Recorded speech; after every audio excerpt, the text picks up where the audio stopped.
My name is Ingrid Chow. I am class 4A student. Today I want to introduce this basketball game to you.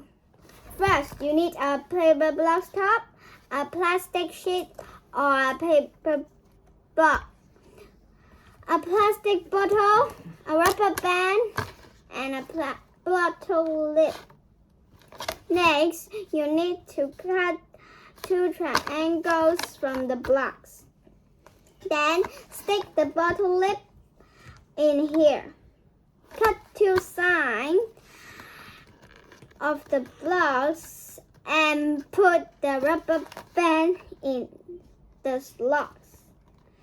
Stick a tape in here under the lid to make the shooters.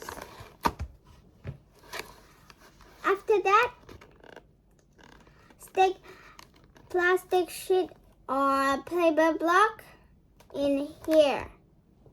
Cut the plastic bottle and stick in here to make a ring. Next, wrap the paper to make the balls. Finally, decorate the basketball game. Now the basketball game is done. Let me show you how to play. Thank you.